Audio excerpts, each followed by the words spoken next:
Timothy, most people try and get their skin cleared. Yeah. You apparently had to wear prosthetics in order to get acne. What did that do to your performance? And how, just talk about acting through that. Well, hopefully it elevated it. And that was certainly Josh's design.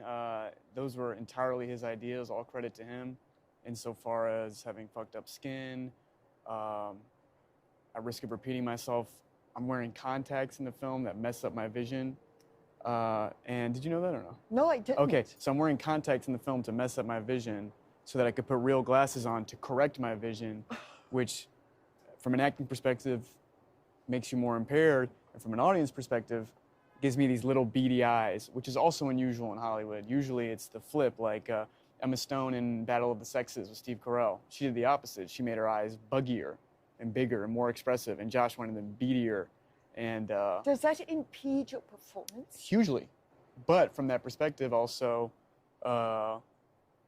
enhances it. It got me into the worldview of Marty Mauser, who's living sort of a life of impairment. At risk of being pretentious, it'd be like if you gave an artist 3 colors instead of 9, you know. Do a rainbow. Yeah, exactly. Okay. Exactly. I also wanted to ask you about the physicality, because obviously you're playing table tennis and you had to learn the choreography. Mm-hmm. There was no ball, there was a ball. Right.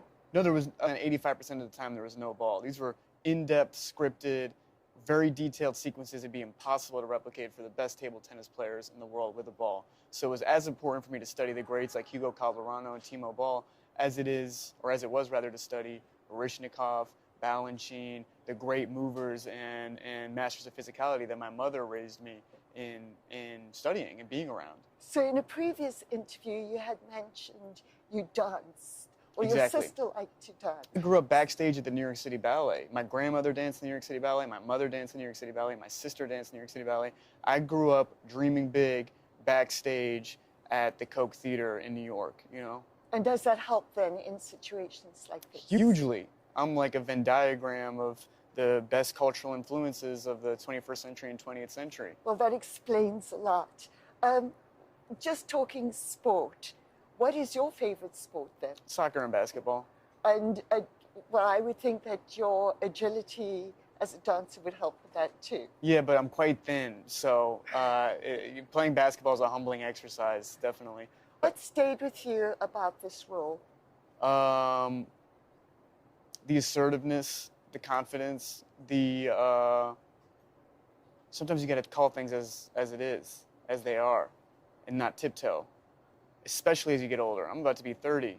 I want to look back on my interviews when I'm fried and mentally anguished in my 60s, and look back at my interviews in my late 20s and go, man, I was really speaking the truth and not afraid of the truth.